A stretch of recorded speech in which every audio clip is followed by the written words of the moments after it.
Bonjour à toutes et à tous. Nous sommes ravis de vous retrouver pour cette table ronde de l'Observatoire qui clôture notre quinzaine de la sensibilité.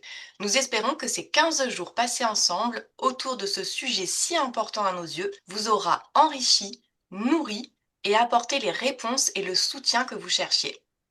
Aujourd'hui, avec mes collègues de la codirection, nous vous retrouvons pour explorer les enjeux et les perspectives pour les prochaines années de l'Observatoire et l'avenir de la sensibilité dans nos sociétés. J'ai donc pour cela le plaisir d'être entourée aujourd'hui de Floriane Adguéguin, responsable du pôle formation et développement, de Pascal Michelon, responsable du pôle recherche et formation avec Floriane, et de Leslie Paillet et moi-même qui sommes responsables du pôle valorisation et optimisation. Et on a un petit mot du coup pour Pascaline Michon qui n'est pas avec nous aujourd'hui et qui est responsable actuellement du pôle communication. Pour démarrer cette belle table ronde aujourd'hui avec vous, on a choisi une première question générale qui donne le ton et l'atmosphère de notre table ronde, car après avoir regardé tout le chemin parcouru et en ouvrant maintenant cette fenêtre sur l'avenir, comment poursuivre cette aventure dans un monde qui a sans doute plus que jamais besoin de cette sensibilité? Donc, si nous devions dire chacune en un mot ce que nous espérons pour la suite, quel serait-il? Pour moi, ça serait vraiment développement. J'aimerais qu'on puisse vraiment développer de nouveaux outils, développer notre association en termes de membres également. Donc, ça serait vraiment un beau résumé pour moi. Moi, je vais poursuivre. Pour moi, ce serait peut-être plus le mot reconnaissance, dans le sens de donner plus de légitimité à cette notion de sensibilité élevée, une légitimité dont les personnes très sensibles ont souvent besoin de par leur histoire, et ce qu'elles peuvent vivre aujourd'hui dans ce monde, qui va très vite, comme tu disais, Marie. Et c'est en lien avec la mission, les missions de l'Observatoire, finalement, de diffuser la connaissance sur la haute sensibilité et de former aussi des professionnels pour accompagner les personnes très sensibles. Moi, le mot qui me venait, c'était le mot construction, parce que je pense que justement, on a besoin de continuer à consolider et construire toute la vision autour de la haute sensibilité, la vulgarisation. Et donc, je le vois vraiment comme une co-construction, en se disant qu'un jour, à un moment donné, ça sera juste reconnu et ça fera partie d'un tout sans plus trop se poser de questions, que ça sera intégré. Mais pour ça, on a d'abord besoin de construire des bases solides, une communauté solide, un observatoire solide. Et moi, ben, un peu pour résumer tout ce que vous venez d'exprimer, je dirais, mon mot, ce serait vision. Voilà, on veut, à travers cette association, bah, porter voilà, un cap clair, un cap ambitieux qui nous rassemble autour bah, voilà, de cet objectif de faire avancer la compréhension, la reconnaissance et l'accompagnement aussi bah, de la haute sensibilité, que ce soit dans différents domaines, hein, éducatif, l'accompagnement psychologique ou même le domaine professionnel du travail. Et j'aimerais voilà, qu'on renforce à travers cette vision bah, la place de référence qu'a l'Observatoire et que ça reste voilà, aussi, qu'on garde une place aussi inspirante voilà, dans ce domaine. Merci Leslie. Selon vous, quel est aujourd'hui le plus grand défi pour mieux reconnaître et valoriser la sensibilité? Je pense qu'il y a quelque chose à faire au niveau des professionnels tu parlais de l'accompagnement clinique, Leslie.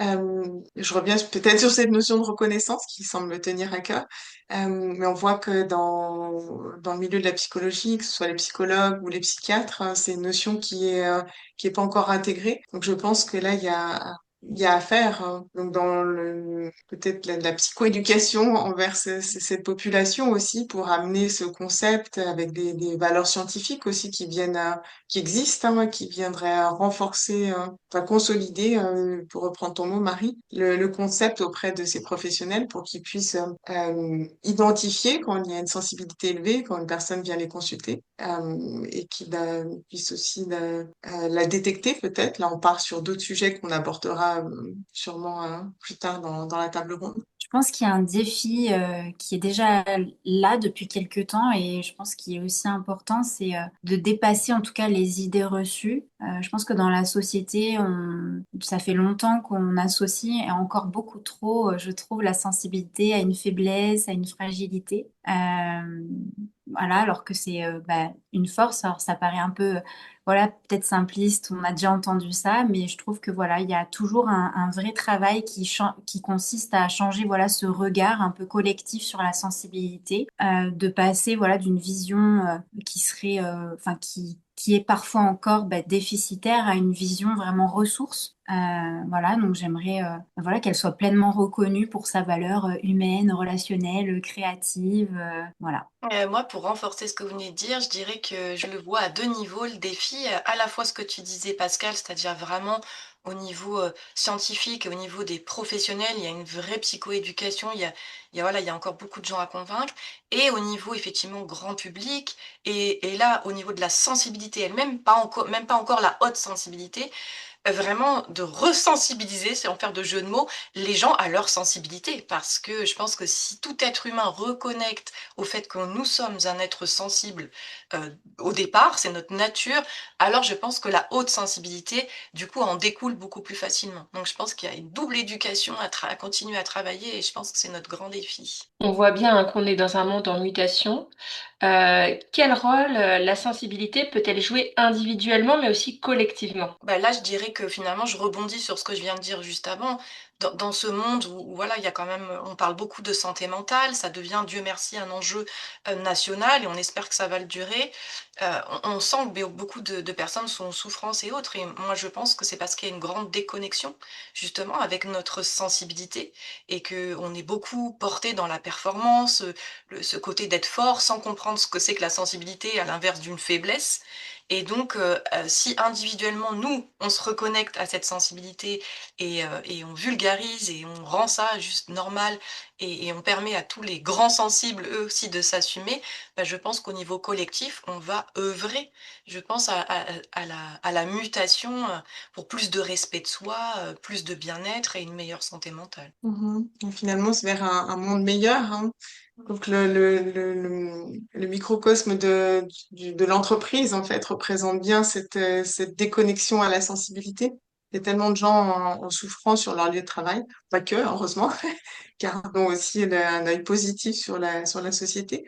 Mais souvent, quand la personne est en souffrance sur son lieu de travail, on se rend compte que c'est cette absence d'émotion, ces relations humaines qui sont compliquées, et qui peuvent être même malveillantes, hein. Donc là, il y a un rôle aussi important à remettre de la sensibilité au sein de la relation de travail pour qu'elle redevienne simplement humaine, hein, finalement. Et vu nous sommes des êtres sociaux, nous avons besoin d'interagir avec d'autres gens. Donc, c'est pas parce qu'on va travailler que tout d'un coup, tout le monde se transforme en robot. Je pense que là, ça changerait énormément, le bien-être de beaucoup de personnes de pouvoir, redevenir humaines sur leur lieu de travail, lieu qu'elles fréquentent de nombreuses heures, hein, dans leur journée. Moi, je suis assez d'accord avec ce que tu dis, Pascal. Pour moi, prendre en compte la sensibilité, ça permet collectivement bien de créer voilà, des espaces beaucoup plus humains. C'est-à-dire quand on prend en compte la sensibilité, on favorise l'empathie, on favorise la coopération, l'innovation aussi, l'écoute, la créativité, ces choses qui me paraissent essentielles dans un monde voilà, qui bouge vite et qui a besoin de garder ses repères en fait humains. Voilà. Une autre question qui me paraît intéressante, euh, comment est-ce qu'on pourrait préserver voilà la profondeur du sujet sans qu'il devienne voilà un simple aussi effet de mode finalement? Si je peux me permettre, moi du coup, je me rends compte lors des formations ou interventions, par exemple, dans le cadre du projet Fragile Power qu'on a eu vers des enseignants qui découvraient un petit peu aussi ces points sur la sensibilité de leurs élèves. Je pense que ce qui a beaucoup marqué, c'est aussi l'approche scientifique qu'on peut avoir dans nos pratiques, c'est-à-dire qu'on va pas justement, parler juste d'un effet de mode, on va vraiment aussi, puis on le voit dans les formations que tu apportes aussi, Pascal, sur les neurosciences, avoir tout un très bel apport. On va le faire aussi dans les ateliers, même envers les enseignants. En fait, on a toute cette part aussi de neurosciences qu'on apporte. Donc cet aspect scientifique, cet aspect recherche, cet aspect vraiment concret de développement d'outils, je pense que là, on sort un peu du cadre. On en parle dans les médias, où on apporte vraiment des réponses sur le fonctionnement un peu plus profond en fait. Et donc l'impact également. On travaille aussi à bien différencier de la haute sensibilité, par exemple des troubles du neurodéveloppement dans ce genre de formation, pour bien clarifier qu'il n'y ait pas de mélange. On donne vraiment des outils aux personnes. Donc ça, pour nous, c'est vraiment des enjeux importants d'avoir un niveau en fait de transmission voilà, qui est très élevé. Pour rebondir sur ce que dit Floriane, je pense qu'il y a aussi l'aspect détection de la sensibilité qui est important. Je vois qu'en tant que psychologue, on reçoit beaucoup de personnes qui se posent la question, est-ce que je suis sensible ou très sensible ou qui ont besoin d'une validation en fait objective, objectivée, extérieure. Donc travailler sur comment détecter la haute sensibilité d'une façon, comme tu disais, Floriane, scientifique, en fait, objective. Et c'est d'ailleurs un des grands axes de développement au sein de l'Observatoire. Ça pourra aider à contrer cette idée que oui, bah, tout le monde est sensible, comme tout le monde est HPI, etc. Non, en fait, on sait que il y a une courbe bien précise de sensibilité, que 25-30% de la population sont hautement sensibles. Comment est-ce qu'on arrive à déterminer ça? Et ça va faire, je pense, la grande différence et on va avoir des apports bientôt au niveau de l'observatoire, hein, avec un test qui va faire ses preuves, je pense, et vraiment faire la différence. On est très heureux de porter ce projet qui va dans le sens de ta question, Leslie.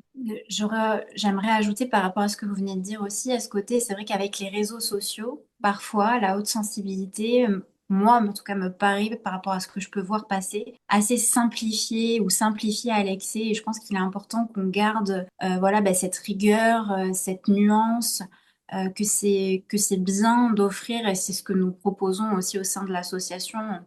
Je pense qu'on en parlera un petit peu plus tard, mais voilà, des espaces de réflexion plutôt authentiques qui peuvent être assez loin aussi des tendances sur les réseaux et plus proches du réel. Donc, Donc, là, nous parlons de projets, de ce qu'on aimerait voir avancer au niveau de l'observatoire de la société. Comment vous imaginez, vous, l'observatoire dans 10 ans? Qu'est-ce que vous aimeriez célébrer? Ah, c'est une belle question. Moi, j'imagine l'Observatoire justement comme une référence qui a encore grandi au niveau francophone et qui vraiment prend assise justement sur cette partie recherche et scientifique qui rejoint la question précédente pour éviter les effets de mode et donner vraiment un aspect rigoureux, professionnel à cette démarche et à cette valorisation et puis transmission autour de la haute sensibilité. Donc oui, je l'imagine, voilà, avoir ouvert ses ailes encore plus l'observatoire et rayonner comme ça avec une structure solide, proposant vraiment plein d'actions possibles, que ce soit à la fois pour les professionnels justement, à travers le test dont on va reparler peut-être un tout petit peu plus après la formation, et, euh, et des outils vraiment dédiés, avec des espaces dédiés pour les professionnels qui soient vraiment structurés, et à la fois aussi toute une vulgarisation pour le grand public, quoi, voilà, que l'Observatoire ait pu déployer son rayonnement et sa mission en ce sens, et j'aimerais vraiment qu'on puisse célébrer ça et célébrer du coup des centaines et des centaines de personnes qui ont pu être formées, qui peuvent utiliser le test du coup dans leur cabinet et je ne sais combien de grands sensibles qui s'assument et qui sont heureux, quoi. Mm. Moi, je pense que j'ai toujours eu cette envie que ça puisse rayonner, enfin, en tant que psychologue, j'ai toujours eu cette envie que ça puisse aussi rayonner à un moment ou à un autre dans nos formations. C'est-à-dire que faut toujours, c'est pas inclus dans. Alors on voit dans certaines universités à l'étranger, quand je vois que le travail Rajipova, certains chercheurs ça commence à rentrer dans certaines universités, mais je vois qu'en France, par exemple, c'est toujours compliqué, on ne sait pas trop si on peut aller là-dessus ou pas. Il y a beaucoup de psychologues qui sont intéressés, mais il faut faire des formations en plus, après, les payer. Et moi, c'est vraiment à la fin de mes études, quand je me suis retrouvée effectivement face à des patients qui étaient dans ces situations-là, c'est moi-même qui me suis posé des questions. Je me dis, ah, ça rentre pas dans les cadres de formation qu'on a pu avoir nous.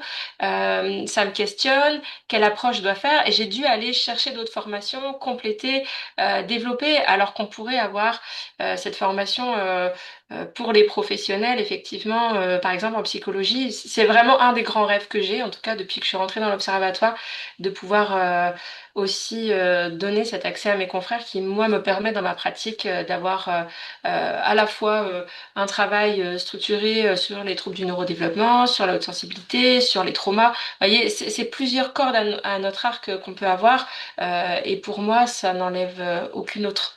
Donc, ce serait vraiment le point que j'aimerais viser d'ici les prochaines années. Moi, j'aimerais célébrer une avancée, on va dire, culturelle, réelle, en ce qui concerne la sensibilité, que ce soit vraiment enfin, voilà, reconnu comme une richesse, une force, voilà, une composante essentielle de l'être humain. Et j'aimerais que, voilà, que l'observatoire euh, voilà, et contribuer à ce changement de regard. Et que, comme disait aussi Marie, voilà, à former de plus en plus de professionnels, à offrir voilà, des outils qui sont fiables, qui sont durables, et qu'on puisse voilà, avoir cette, en tout cas, cette impression que l'observatoire eh bien, a amélioré la vie. Pourquoi pas de milliers de personnes. Enfin, c'est mon côté un peu rêveur, mais c'est la, en tout cas, c'est, on va dire, c'est les valeurs vers lesquelles j'aimerais que l'observatoire aille et qu'on puisse célébrer ça, un changement, voilà, culturel réel. Moi, ça me fait penser à deux choses, en fait. J'aimerais célébrer deux choses. Euh, une, c'est pour les enfants et les ados sensibles, en fait. Au lieu de se torturer et de se demander s'ils sont vraiment bizarres, différents, ou qu'ils puissent simplement, spontanément, naturellement, se tourner vers cette idée-là, aussi cette hypothèse-là, et que peut-être je suis hautement sensible, et que ça devienne beaucoup plus vite quelque chose de normal, finalement, et de juste une autre réalité. Donc ça, ce serait vraiment, je trouve, une super avancée. Et si on peut y contribuer, hein, je pense je serais vraiment heureuse de célébrer ceci. Et l'autre aspect, c'était plus au niveau de l'observatoire lui-même, on est tous touchés par la haute sensibilité. On a un fonctionnement particulier au sein de l'observatoire qui est très horizontal, hein, très collaboratif. Tout le monde a son poids, son mot à dire, ses projets à lancer. Alors, je ne sais pas si dans 10 ans, on sera toujours là, à la co-direction, ou peut-être on sera éloigné ou pas, mais j'espère que cette dynamique sera toujours à célébrer, cette dynamique humaine est vraiment très agréable, hein, de co-construction, voilà, et qu'on pourra la célébrer à nouveau dans 10 ans. Et justement, donc on vient de parler de ce qu'on aimerait célébrer dans 10 ans, mais il y a déjà des actions, un terrain d'action qui existe déjà au sein de l'association. Et je pense que ce serait chouette bah, qu'on en parle. Quelles sont voilà, les initiatives qui sont déjà lancées au sein de l'association? Est-ce qu'il y en a une d'entre vous qui aimerait les évoquer? Ah, peut-être je Bah, moi, peux je peux en... vous. Ah, Ouais, vas-y, Pascal. il y en a tellement, tu vois, quand c'est... Je peux vous parler des initiatives un peu plus qui baignent mon quotidien en ce moment. Je pense c'est l'initiative autour de Fragile Power euh, qui euh, qui est vraiment un questionnement qui a émergé il y a quelques années dans les conférences à Paris. Ça a été, on a plusieurs personnes. En fait, on vient un peu de tout horizon, hein, donc on est des psychologues, des sophrologues. Et il y avait aussi des enseignants qui ont fait les formations de l'observatoire. Et la question, je me rappelle encore de la question, c'est vraiment comment on pourrait informer, former les enseignants, mais de manière gratuite, qu'ils puissent avoir en fait des repères pour leur classe, qu'ils puissent avoir des outils un petit peu. Hein. C'est une personne, un membre très investi en tout cas de l'Observatoire qui avait ramené cette question. Moi, ça m'avait beaucoup parlé. Et donc ce projet est né avec un autre pays, donc la République tchèque, et donc les universités. Donc, et la France. Et ce projet a été financé par Erasmus pour informer en fait plusieurs enseignants, avoir vraiment des billes. Il y a tout un livret en fait qui leur est donné avec beaucoup de définitions, d'exemples concrets, des petits outils pour détecter aussi au sein de leur classe. On parle de détection, hein, pas poser après les mots, mais au moins avoir une sorte de regard un petit peu par rapport à tout ça, et des petits outils pour aider à relaxer, à apaiser, des petites choses en fait dans le manuel. Et nous, en tant que professionnels de l'observatoire, on donne des ateliers, 3 heures d'atelier en plus de ces outils-là et de la BD Fragile Power aussi pour les adolescents, aux enseignants du primaire et collège, mais aussi à des professionnels en libéral. J'ai eu beaucoup de personnes aussi en professionnel en libéral également, beaucoup d'enseignants. Au début, j'étais partie sur un atelier, on a dû en faire trois, donc ça s'est vraiment multiplié. Les enseignants sont ressortis vraiment de ces ateliers euh, avec une richesse en fait de connaissances. Et il y en a plusieurs qui m'ont dit, ah, mais il y a tous ces profils-là qui me reviennent maintenant que tu donnes l'atelier. J'ai toute une nouvelle grille de lecture qui s'inscrit en moi. Je comprends comment faire. Et puis c'est des ateliers qui étaient très interactifs, pas du tout comme une conférence où ils participaient. Chacun pouvait donner un peu des idées d'aménagement dans leur classe. Donc ça a été très coopératif, très dynamique comme atelier.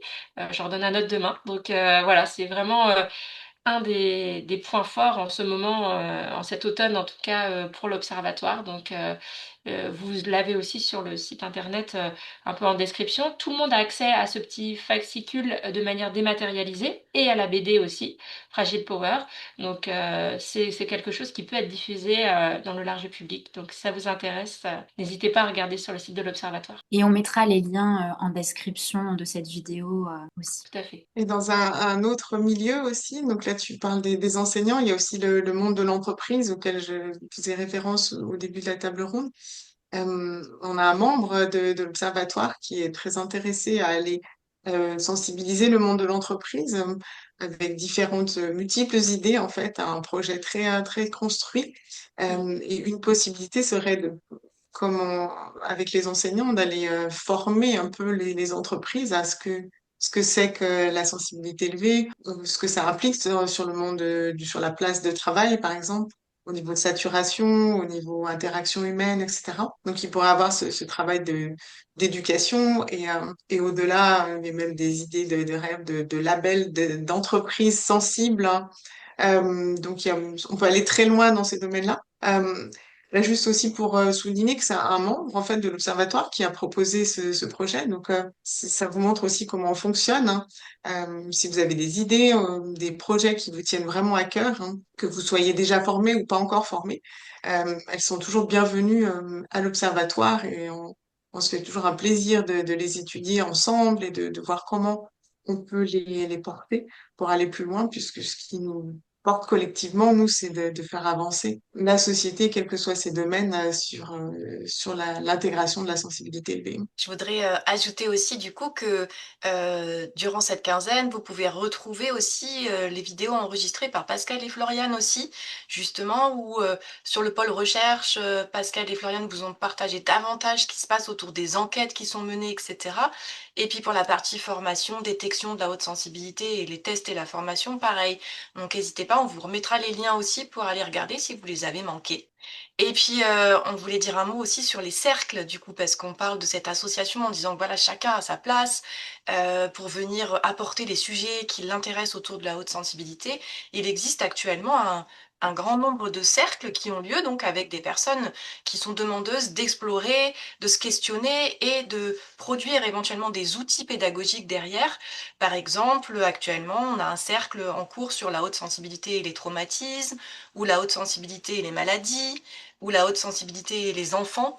Et donc voilà, ces cercles après travail. Et nous, l'année prochaine, on a vraiment dans l'idée de vraiment soutenir, structurer et avoir même d'autres idées autour de ça. Et donc, si vous souhaitez soutenir, accompagner l'évolution de l'Observatoire, vous pouvez donc devenir membre après avoir suivi donc notre formation, notamment, pour 20 euros par an. Et puis, si vous le souhaitez, vous pouvez également participer à notre campagne voilà, de dons sur Hello Asso pour soutenir tout ce que nous entreprenons pour la haute sensibilité et son rayonnement. Du coup, on espère que ce petit tour d'horizon des questions qui nous permettent de projeter et de nous projeter avec cette sensibilité, cette haute sensibilité et les actions de l'Observatoire, vous auront donné envie du coup de venir nous aider, de venir vous investir aussi, puisqu'on a toujours besoin d'avoir des personnes volontaires qui ont envie de voilà d'aller explorer toutes ces thématiques et de nous soutenir sur l'aboutissement de ces projets. Et on avait envie de terminer toutes ensemble et tous ensemble avec un petit tour de clôture en exprimant, partageant un vœu, une image, un mot pour ces 10 ans à venir de l'Observatoire.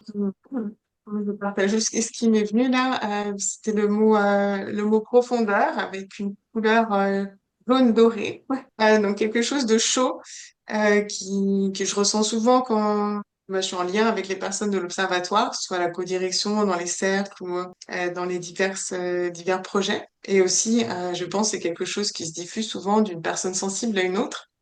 Euh, et pour moi, ça va avec voilà, la confiance et la richesse de cette caractéristique. Avec cette idée de lumière dorée que tu nous proposes, Pascal, moi j'ai envie de donner un mot, du coup rayonnement, que l'observatoire continue d'éclairer loin, longtemps et profondément voilà, sur ce sujet de la haute sensibilité. Moi, je pense que j'aurai le mot rêve qui vient parce que depuis que je suis à l'observatoire, ce que je ressens, c'est que on peut avoir des rêves, des visions un petit peu à long terme. On sait qu'il y a plusieurs étapes pour que ça se mette en place, mais j'ai toujours eu l'impression qu'il y a une écoute, qu'il y a en tout cas cette possibilité voilà, de s'investir. Il y a cette place pour les personnes qui veulent s'investir pour vraiment faire aboutir certains rêves, certains projets. Voilà, je repense à certaines discussions qu'il y a eu quelques années et où là maintenant on met les ateliers en place, enfin, avec certains projets, certains rêves.